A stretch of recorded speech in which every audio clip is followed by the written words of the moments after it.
Lecture de la première lettre de Saint Jean. Bien-aimés, nous aimons parce que Dieu lui-même nous a aimés le premier. Si quelqu'un dit « j'aime Dieu » alors qu'il a de la haine contre son frère, c'est un menteur. En effet, celui qui n'aime pas son frère qu'il voit est incapable d'aimer Dieu qu'il ne voit pas. Et voici le commandement que nous tenons de lui. Celui qui aime Dieu, qu'il aime aussi son frère. Celui qui croit que Jésus est le Christ, celui-là est né de Dieu. Celui qui aime le Père qui a engendré, aime aussi le Fils qui est né de lui. Voici comment nous reconnaissons que nous aimons les enfants de Dieu. Lorsque nous aimons Dieu et que nous accomplissons ses commandements. Car tel est l'amour de Dieu. Gardez ses commandements. Et ses commandements ne sont pas un fardeau, puisque tout être qui est né de Dieu est vainqueur du monde. Or, la victoire remportée sur le monde, c'est notre foi.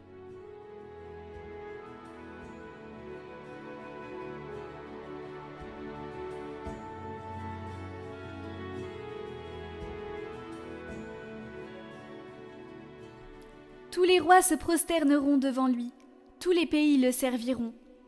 Dieu, donne au roi tes pouvoirs, à ce fils de roi ta justice, qu'il gouverne ton peuple avec justice, qu'il fasse droit aux malheureux. Il les rachète à l'oppression, à la violence, leur sang est d'un grand prix à ses yeux. On priera sans relâche pour lui, tous les jours on le bénira. Que son nom dure toujours, sous le soleil, que subsiste son nom. En lui, que soient bénies toutes les familles de la terre, que tous les pays le disent bienheureux.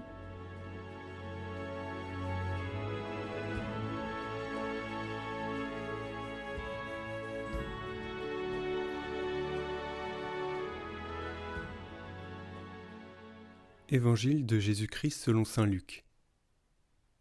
En ce temps-là, lorsque Jésus, dans la puissance de l'Esprit, revint en Galilée, sa renommée se répandit dans toute la région. Il enseignait dans les synagogues, et tout le monde faisait son éloge. Il vint à Nazareth, où il avait été élevé.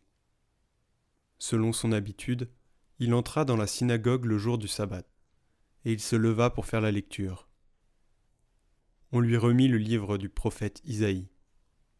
Il ouvrit le livre et trouva le passage où il est écrit « L'Esprit du Seigneur est sur moi, parce que le Seigneur m'a consacré par l'onction.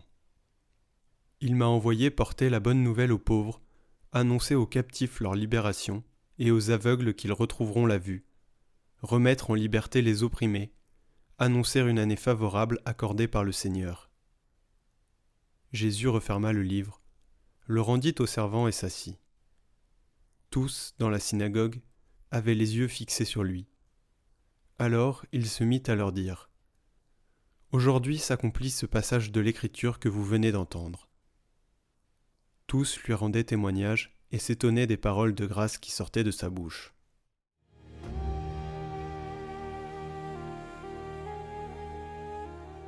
Par sa prédication, il annonce le royaume de Dieu et par ses guérisons, il montre qu'il est proche, que le royaume de Dieu est au milieu de nous. Il est venu sur terre pour annoncer et réaliser le salut de l'homme tout entier et de tous les hommes. Jésus montre une prédilection particulière pour ceux qui sont blessés dans leur corps et dans leur esprit. Les pauvres, les pécheurs, les possédés, les malades, les exclus. Il se révèle ainsi être un médecin des âmes et des corps.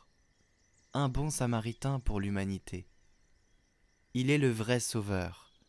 Jésus sauve, Jésus soigne, Jésus guérit.